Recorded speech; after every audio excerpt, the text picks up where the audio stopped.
그러니까 제가 이 라이브 때 하는 예측이 맞아서 뭔가 기분이 다운되는 경우는 지금까지 없었거든요. 근데 아데사냐 이마오프 경기에 대한 제가 예측을 할 때 아데사냐가 이마오프 스피드에 좀 공략을 당하면서 경기, 그리고 제가 진짜 핀시에 당할 것 같다 이런 얘기까지 했는데 제 핀시까지 당했어. 근데 막상 그렇게 당하니까 마음이 이게 좋지가 않더라고요. MMA 레전드 선수가 그렇게 좀 무너지는 걸 보니까 마음이 아팠는데, 그래서 오늘은 좀 아데사냐 얘기를 준비했습니다. 그러니까 아데사냐가 최근 경기 성적이 좋았던 게 아니죠. 지금 현재 이마오프 경기 이전에 이미 2연패를 당했고 4경기 성적이 1승 3패로 그다지 뭐 좋지 않았던 분위기인데, 근데 상대들이 일단 뭐 알렉스 페레이라, 션 스틸링랜드, 뭐 듀플레시 이런 선수들한테 당한 패배니까 뭐 이런 선수들한테 그럴 수 있지, 상대들이 강했다 이런 평가였는데, 이번 패배는 그게 좀 무게감이 다릅니다. 벌써부터 전문가 팬들 모두한테 이제 아데사냐 시대는 끝났다 이런 얘기가 나오고, 실제로 미들급의 레전드 파이터인 마이클 비스핑도 아데사냐 시대는 이제 끝이 났다 이런 뉘앙스의 인터뷰를 하기도 했었죠. 그래서 오늘은 아데사냐가 정말 이제는 그냥 끝이 난 건지, 아데사냐가 갑작스럽게 이 하락세에 빠져들었는지 이에 대한 분석을 준비했습니다.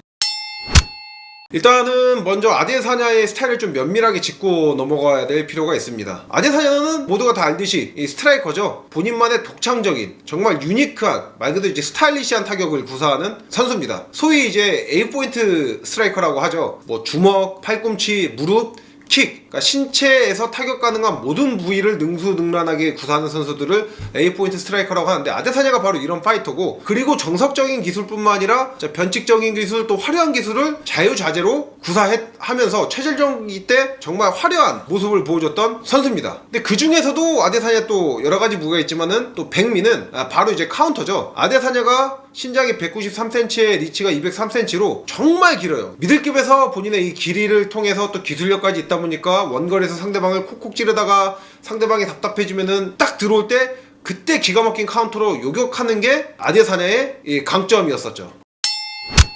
카운터의 중요 요소는 대표적으로 이제 두 가지를 꼽을 수가 있는데, 처음으로 일단 타이밍입니다. 공격이 나오는 순간 이때를 포착해가지고 본인이 타격을 집어넣어야 되니까 당연히 타이밍이 중요하죠. 근데 이 타이밍 같은 경우에 뭐 동태 시력과 같은 이제 운동 능력이 중요하다고 생각하시는 분들이 많은데 이건 아닙니다. 그러니까 이렇게 상대방의 타격 순간을 포착하는 게 단순히 이런 운동 능력뿐만 아니라 이건 좀 기술력과 관련이 좀 더 높아요. 상대방의 움직임을 파악을 하고 또 예측하고 더 나아가선 유도해서 카운터를 적중을 시키는 거거든요. 그 다음 이제 두 번째로 중요한 요소가 이제 바로 반응력입니다. 반응력은 이 타이밍과 좀 다르게 기술력보다는 운동 능력과 연관이 되어 있는 부분입니다. 뭐 단어만 들어도 바로 뉘앙스가 느껴지죠. 반응력 같은 경우에 말 그대로 스피드가 중요하고 또 민첩성이 중요하고 또 동체 시력이 중요하죠. 왜냐면 타이밍을 잡더라도 본인이 그 순간, 말 그대로 카운터는 상대방 공격이 나는 순간 찰나에 때리는 거다 보니까 타이밍을 잡는 것도 중요하지만은 상대방 공격이 닿기 전에 빠르게 치는 게 중요하니까 결국에 이 신체 노화에 직격탄을 맞을 수밖에 없는 영역입니다.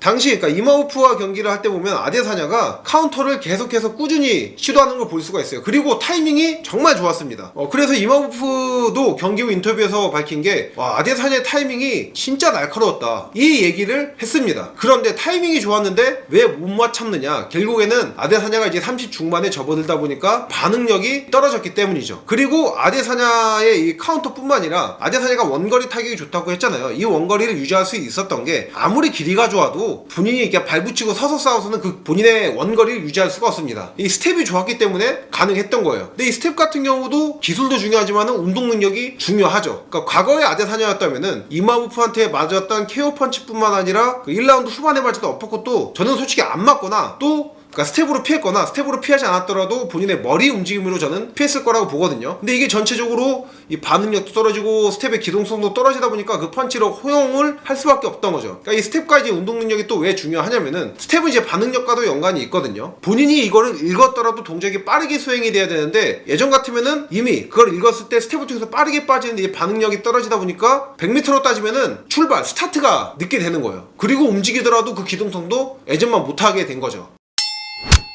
그래서 뭐 지금까지 내용을 들으면 이제 아데사냐 끝났구나 이런 생각들을 하실 텐데, 저는 또 마냥 그렇게 보진 않습니다. 물론 뭐 챔피언까지 가는 데 있어서는 저도 어렵다고 보는데, 저는 선수로서 아데사냐가 끝이다? 퍼포먼스가 급격하게 계속해서 이제 그냥 곤도박질 실 거다? 전 이렇게 보지 않아요. 그러니까 제가 그동안 컨텐츠나 라이브에서 아데사냐의 벌크업에 대해서 굉장히 긍정적으로 평가했던 이유와 연결이 되는 부분인데, 저는 이 아데사냐가 벌크업한 거를 굉장히 긍정적으로 봤던 이유가 결국에 아데사냐가 최절정 최절정기 때 보여줬던 이 가장 좋았던 모습, 이 여러 요소 중에서 또 큰 부분을 차지했던 게 아무래도 운동 능력, 그 중에서도 신체 노화의 직격탄을 맞는 뭐 스피드, 뭐 반응력과 관련된 부분이다 보니까 이거는 당연히 지금 이제 떨어질 수밖에 없잖아요. 근데 이거를 본인의 이제 근력으로 좀 상쇄시키면서 전력적인 움직임, 전체적인 좀 스타일을 약간의 변화를 좀 가져가지 않을까? 전 예상을 했어요. 아데사냐가 이제 과거에는 상대방이 들어오는 타이밍에 날카롭게 카운터를 딱 꽂아 넣을 수가 있었잖아요. 근데 이거는 지금은 진짜 본인이 완벽한 진짜 10개 던지면 8개, 7, 8개는 맞춘다는 타이밍, 뭐 요런 타이밍이 아니고서 지금은 솔직히 맞추기가 힘듭니다. 운동력이 좀 워낙에 저하가 되다 보니까 힘들고, 이거를 본인도 알고 예전 같으면 이제 카운터를 치는 타이밍에 클린치 파이팅을 좀 섞어주는 거죠.